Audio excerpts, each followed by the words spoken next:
नमस्कार, मैं जयकृति योगी आप सभी दर्शकों का अन्नदाता कार्यक्रम में स्वागत करती हूं। हमारे देश का किसान जन का पोषक है, वह श्रम का देवता है, अन्नदाता है। उसमें ही भारत की आत्मा निवास करती है। ऐसे ही किसानों की प्रगति के लिए हम खेती बाड़ी से जुड़ी हुई बहुत सी नई लाभकारी जानकारियां हर रोज सुबह लेकर आते हैं। तो चलिए कार्यक्रम शुरू करने से पहले देखते हैं क्या है आज के अन्नदाता में।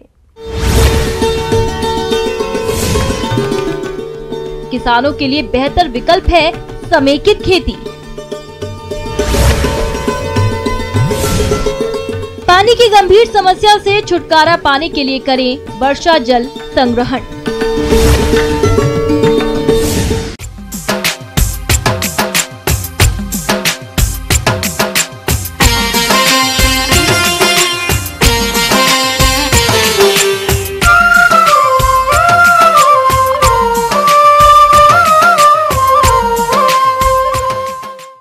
देश में मानसून की अनिश्चितता, बढ़ती जनसंख्या के कारण कृषि योग्य भूमि के औसत आकार के निरंतर गिरावट आ रही है, जो एक खतरे का संकेत है। आज अधिकतर छोटे किसान खेती से होने वाले आय से अपनी आवश्यकताओं की पूर्ति कर पाने में असमर्थ हैं। ऐसे में इन समस्याओं का समाधान है समेकित खेती। ये एक ऐसी कृषि प्रणाली है जिसमें फसल उत्पादन, मवेशी पालन, फल सब्जी उत्पादन, मछली पालन और वानिकी का इस प्रकार समायोजन किया जाता है जिससे कि वे एक दूसरे के पूरक बन सके और किसानों की आय दोगुनी होने के साथ भविष्य सुनहरा हो सके।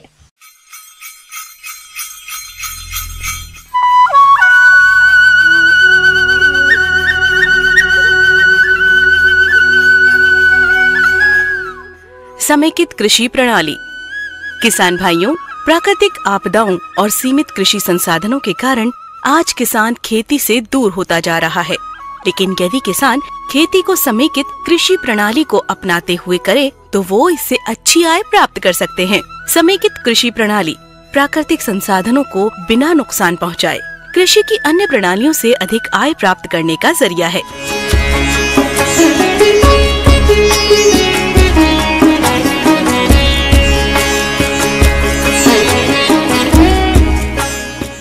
आय दुगुनीकरण के लिए साथ ही साथ लघु एवं सीमांत कृषकों के आजीविका हेतु हमने एक समन्वित कृषि प्रणाली मॉडल का यहाँ पे विकसित किया है।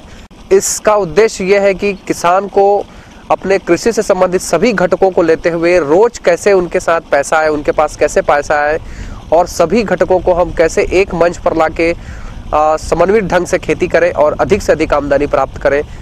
समेकित कृषि प्रणाली प्राकृतिक संसाधनों को बिना नुकसान पहुंचाए कृषि की अन्य प्रणालियों से अधिक आय प्राप्त करने का जरिया है।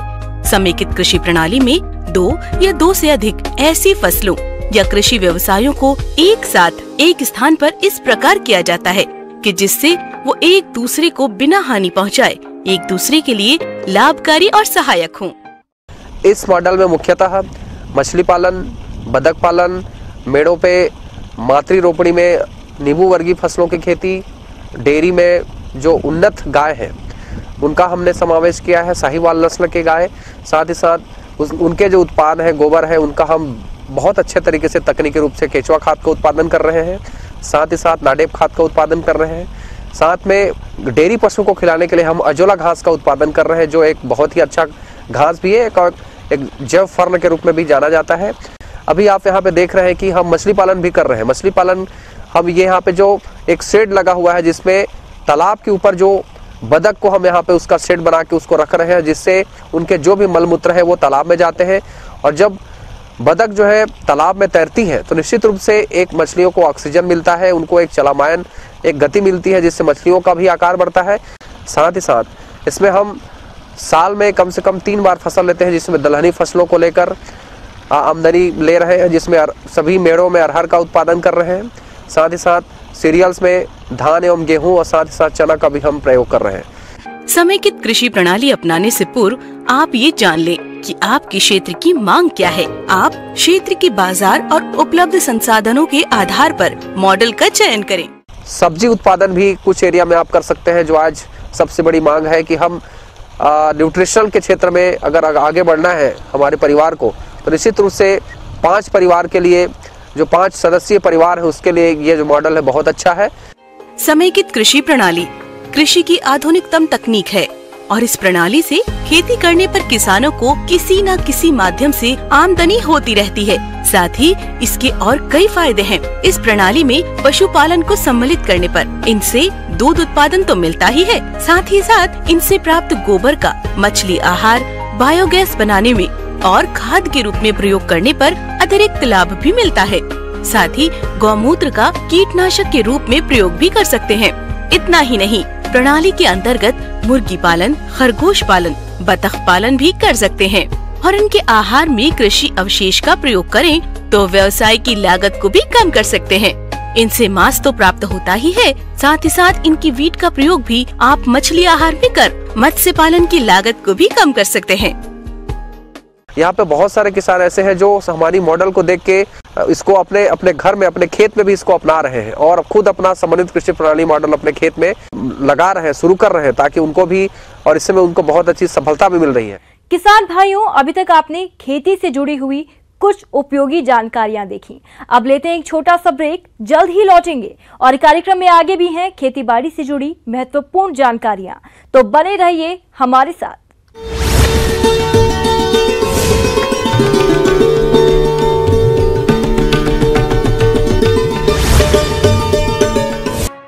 ब्रेक के बाद आप सभी दर्शकों का अन्नदाता में स्वागत है। चलिए अब रुक करते हैं अगली कड़ी।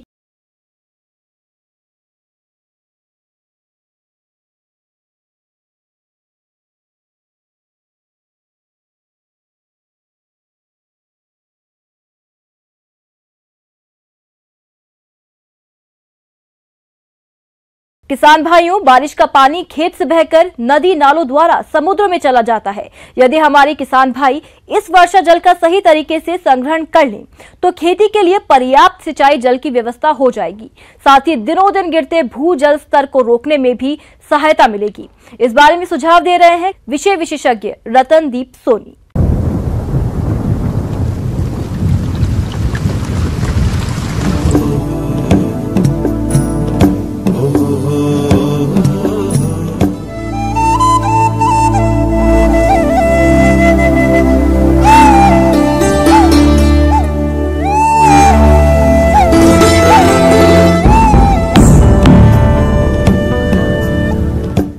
किसान भाइयों, हमारा देश कृषि प्रधान देश है और इस देश की अर्थव्यवस्था भी इसी पर टिकी है। किंतु ये भी एक यथार्थ सत्य है कि कृषि को मानसून का जुआ भी कहा जाता है और ऐसा कहना गलत भी नहीं है, क्योंकि आज भले ही देश विकास की ओर अग्रसर है, परंतु आज भी देश की कृषि वर्षा पर आधारित है तथा देश में आज भी सिंचित क्षेत्र काफी कम है। अतः कृषि क्षेत्र के विकास एवं कृषकों की आर्थिक स्थिति सुधारने हेतु ये आवश्यक हो जाता है कि हमारे देश में जितनी भी वर्षा होती है तो उसके जल को संग्रहण कर रखा जाए और इसके लिए ये आवश्यकता है कि कृषक अपने स्तर पर ही जल संग्रहण की विधियों को अपनाए। किसान भाइयों, जैसा कि आपको मालूम है, जल के बिना हम जीवित नहीं रह सकते। ठीक इसी तरह से जल के बिना हमारी खेती भी नहीं हो सकती। यह जल हमें केवल वर्षा के रूप में प्राप्त होता है और जैसा कि देखा गया है कि इस जल की सबसे बड़ी आवश्यकता हम किसान भाइयों को, माने दुनिया में यदि हर वर्ग के हिसाब से यदि जल की आवश्यकता को बांटा जाए तो हम किसान भाई पूरे उपलब्ध जल का 80% तक इस्तेमाल अपने कृषि कार्यों में करते हैं। तो यह स्वाभाविक बात है कि जब वर्षा ही हमारे जल का स्रोत है तो इस वर्षा का जल को बहने से हमें यदि रोक ले तो वो हमारे संरक्षण की श्रेणी में आ जाएगा। अब ये वर्षा जल को रोकने का क्या है, कैसे रोक सकते हैं? तो रोकने के लिए ये है कि इसकी जो रन ऑफ है, बहने की गति है, वह कम हो जाए। हमें ये ध्यान रखना है कि बहुत ढालू खेत है, माने पहाड़ी इलाका है, पानी बह के निकलने की स्थिति बनती है तो उसके लिए हम ट्रेंच भी खो सकते हैं, माने खाई भी कि जैसे 4 फुट 5 फुट गहरी खंती जैसे टाइप है तो उसमें होगा और उसमें पानी भरेगा और नीचे अवशोषित होगा, उसके बाद आगे बढ़ेगा। इसके अतिरिक्त किसान भाइयों, शासन की योजनाएं हैं किसानों के लिए कि ताकि उनकी फसलों के पानी से कम पानी की कमी से कम प्रभावित हो। ऐसी स्थिति में तालाब बनाने की भी योजनाएं हैं और इसकी लंबाई चौड़ाई खेत के हिसाब से सुनिश्चित कर लेते हैं और तो इसमें भी सरकार की तरफ से व्यवस्थाएं हैं, प्रोत्साहन है, तो इसको करें। और जो जगह इस वर्षा जल के संरक्षण में हो रही तो उसमें पानी इकट्ठा होगा, और इसका ये मान के चलें कि 1 metre by 1 metre by 1 metre का, यदि माने 1 घन मीटर का यदि आप गड्ढा बनाते हैं और उसमें पानी भर लेते हैं तो भरे हुए गड्ढे में लगभग 1000 लीटर पानी एकत्र होता है।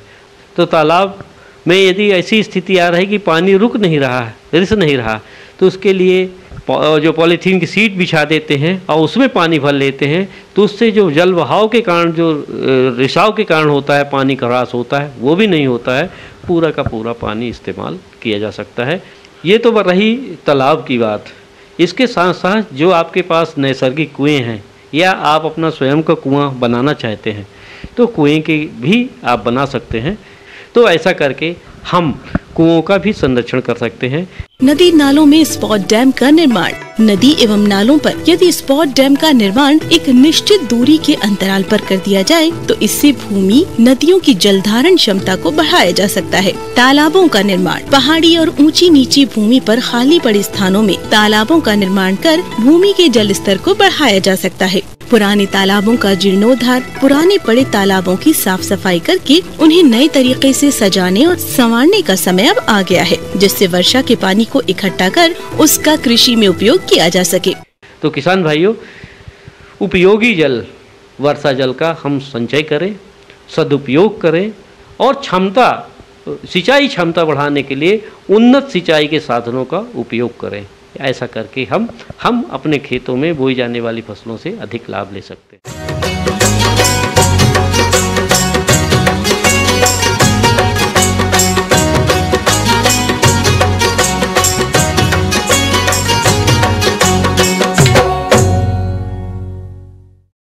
प्रदेश में विभिन्न सब्जियों की खेती वर्ष भर की जाती है और किसान इनकी खेती से अच्छा मुनाफा भी कमाते हैं, लेकिन कई बार इन फसलों पर कुछ कीटों का प्रकोप होता है, जिनमें सफेद मक्खी का नाम सबसे पहले लिया जाता है। ये कीट दिखने में तो बहुत छोटे होते हैं, लेकिन फसलों को भारी नुकसान पहुंचाते हैं। तो आप किस प्रकार से करें इस कीट का नियंत्रण, इस बारे में बता रही हैं कृषि वैज्ञानिक डॉक्टर आरती वीणा एक्का।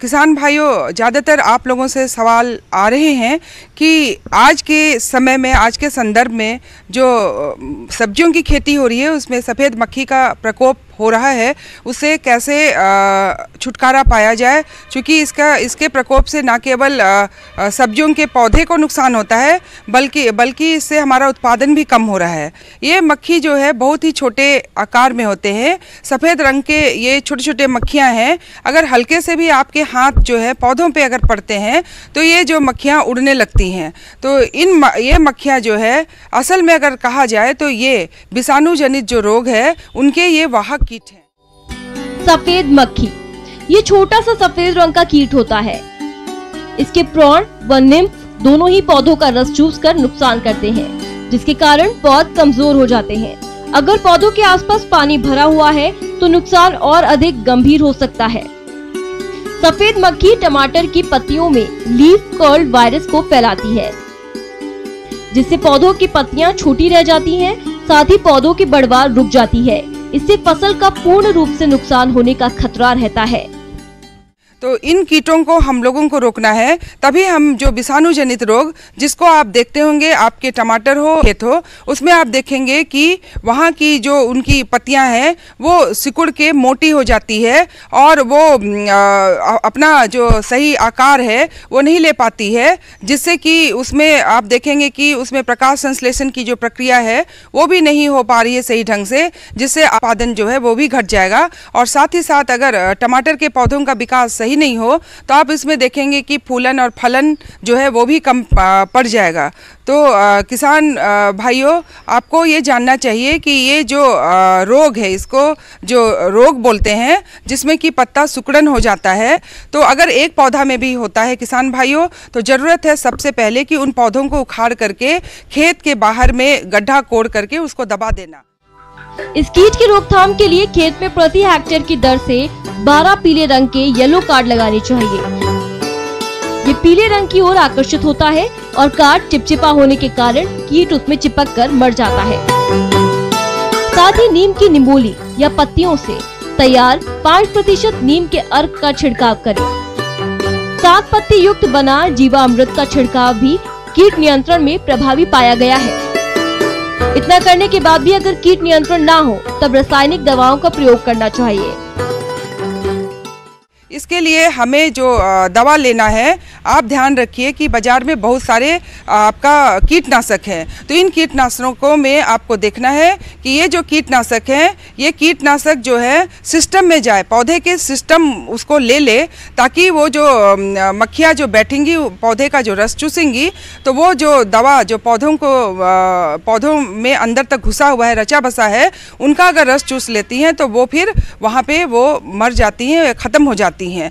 तो जो सिस्टमिक जो इंसेक्टिसाइड है उसमें आप ले सकते हैं मेटासिस्टोक, जिसको कि 1.5 मिलीलीटर लेंगे और 1.5 मिलीलीटर को 1 लीटर पानी में घोल करके, तो ये आप मेटासिस्टोक ले सकते हैं। और दूसरा जो एक दवा है वो इमिडाक्लोरोपिड है। इमिडाक्लोरोपिड का जो है 1 मिलीलीटर को 1 लीटर पानी में लेकर के आप उसको पौधे पे छिड़काव करें। तो उन सब्जियों को सोलेनेसियस के कुल में आप जानते हैं कि आपका टमाटर हुआ, बैगन में उतना इसका प्रकोप नहीं देखा जाता है, आपका मिर्च हुआ, शिमला मिर्च हुआ और आपका आलू हुआ, इन सब्जियों को हम जो है कि सफ़ेद मक्खियों के प्रकोप से बचा सकते हैं। धन्यवाद।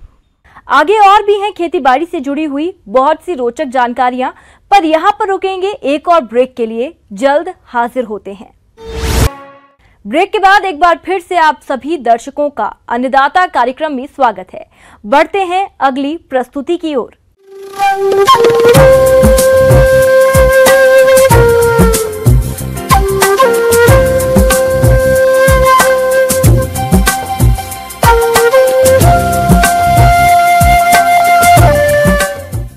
मौसम के अनुसार प्रबंधनों पर ही टिकी है आपकी खेतीबाड़ी, इसीलिए मौसम पूर्वानुमान और उस पर आधारित साप्ताहिक कृषि सलाह इस प्रकार है।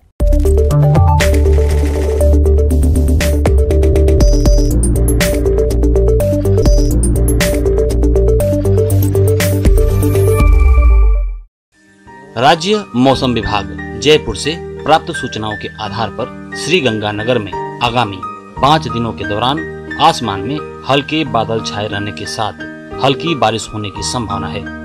इस दौरान अधिकतम तापमान 38 से 39 डिग्री सेल्सियस व न्यूनतम तापमान 25 से 26 डिग्री सेल्सियस के मध्य रहने की संभावना है।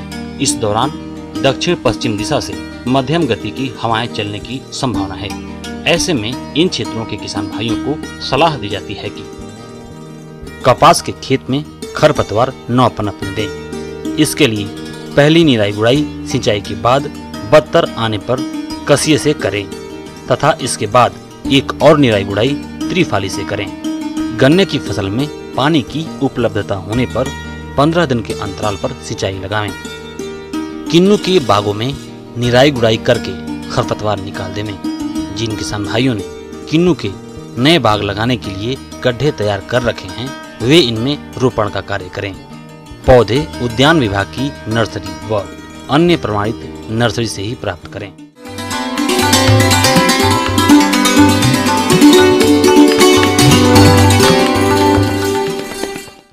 अन्नदाता हेल्पलाइन निशुल्क पूर्ण संपर्क सेवा के माध्यम से आपके द्वारा पूछे गए प्रश्नों में से 1 या 2 महत्वपूर्ण प्रश्न को हम अपने कार्यक्रम में शामिल करते हैं। इसी के तहत आज का चयनित प्रश्न और उसका जवाब इस प्रकार है। निःशुल्क अन्नदाता हेल्पलाइन में आज हमने जिस प्रश्न को शामिल किया है उसे पूछा है। गांव जयसिंहपुरा, जिला जयपुर के सुरेंद्र सिंह ने, आपकी फसलों में कई तरह के मृदा जनित रोग लगते हैं, आप इनकी रोकथाम पर जानकारी चाहते हैं, तो इसके लिए देखिए कार्यक्रम का यह अंश।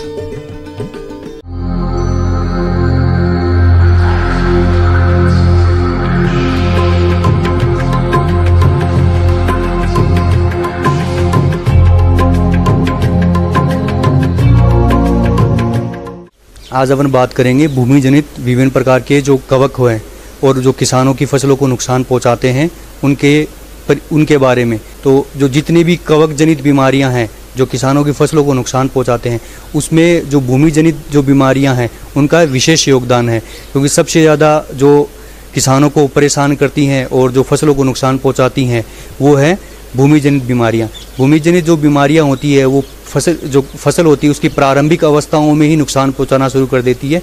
पौधा प्रारंभिक अवस्था में कमज़ोर होता है, इसलिए वो आसानी से उसके ऊपर आक्रमण करके उस पौधे को, उस फसल को धीरे धीरे खत्म कर देती है। किसान भाइयों, मृदा जनित रोगों द्वारा फसलों में भारी नुकसान होता है और कभी कभी तो समय पर इन रोगों का नियंत्रण नहीं करने से पूरी की पूरी फसल चौपट हो जाती है। किसान सब्जियों के बीज महंगे दामों पर खरीदकर नर्सरी में लगाते हैं और इस आर्द्र गलन रोग के कारण सब्जियों की पौध नष्ट हो जाती है। जो प्रमुख भूमि जनित बीमारियां हैं उसमें काली जड़ है, तना गलन है, जड़ गलन है और जो डैम्पिंग ऑफ या जिसको आर्द्र गलन बोलते हैं, ये प्रमुख बीमारियां हैं। ये सब्जियों में आर्द्र गलन सबसे प्रमुख है और जो जड़ गलन है, तना गलन है या काली जड़ है और जिसको सूखा गलन भी बोलते हैं, सूखा गलन आता है, तो ये सारी की सारी जो बीमारियां हैं ये हैं भूमि जनित। तो इन बीमारियों के जो कवक होते हैं वो हमेशा भूमि के अंदर रहते हैं। जब भी उनके जो होस्ट है, जो फसलें हैं, उनकी जड़ें उनके बीजाणु के संपर्क में आती है तो उनका गुणन शुरू हो जाता है और गुणन शुरू होने के बाद में वो अपनी संख्या बढ़ाते हैं और जड़ों के माध्यम से या तो तने के अंदर प्रवेश कर जाते हैं या फिर जड़ों को खराब करके या गड़ा या सड़ा के पूरे पौधे को ही ख़त्म कर देते हैं। जब ये फसलें नहीं रहती, जिसको अपन ऑफ सीजन बोलते हैं, उस समय जो ये कवक होते हैं, इनके जो बीजाणु होते हैं या जो जिसको स्पोर बोलते हैं, तो वो ज़मीन के अंदर जो मर्तोब जीवी की तरह रहते हैं। मर्तोब जीवी का मतलब हो गया कि ये सड़ी गली जो चीज़ें होती हैं उनके ऊपर ही अपना रहन सहन करते हैं और जब भी फसल की जड़ें या जब भी किसान फसल लगाते हैं और उनकी जड़ें निकलना शुरू होती है तो उनके जड़ों पे आक्रमण करके ये धीरे धीरे उनको नुकसान पहुंचाना शुरू कर देते हैं। तो ये पूरा साइकिल ऐसे चलता रहता है और किसानों को हर साल ये जो बीमारियां ये परेशान करती है। तो इनके रोकथाम के लिए सबसे जो प्रमुख विधि है वो बीजोपचार ही है। इसलिए किसान जब भी फसल लगाएं तो ये भूमि जनित जो बीमारियां हैं सब्जियों में, जैसे डैम्पिंग ऑफ है और अन्य जो तिलहनी, दलहनी और खाद्यान्न फसलें हैं उनमें जड़ गलन है, तना गलन है या काली जड़ है, तो इनके रोकथाम के लिए हमेशा बीजोपचार करें। इसके अलावा किसान भाइयों, आप रोगों के नियंत्रण के लिए 2.5 किलोग्राम ट्राइकोडर्मा विरिडी को 100 किलोग्राम गोबर या वर्मी कंपोस्ट में मिलाकर प्रयोग करें। इसके साथ ही आप कार्बेंडाजिम 1 ग्राम प्रति लीटर पानी की दर से घोलकर ड्रेंचिंग करें ताकि इस रोग का समय पर नियंत्रण किया जा सके।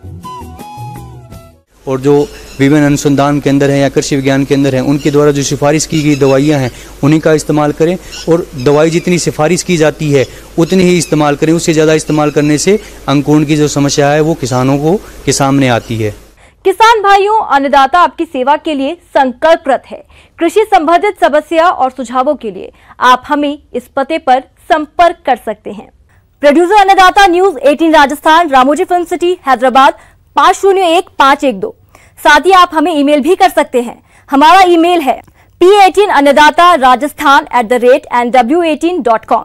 इसके अतिरिक्त आप हमें निःशुल्क हेल्पलाइन नंबर 1800419155 पर सोमवार से शनिवार सुबह 10 से शाम 4 बजे के बीच संपर्क कर सकते हैं। किसान भाइयों, अब समय हो रहा है आपसे विदा लेने का, तो हमारी अन्नदाता टीम को दीजिए इजाजत। कल फिर आपसे मुलाकात होगी कृषि संबंधित कुछ और महत्वपूर्ण जानकारियों के साथ। नमस्कार।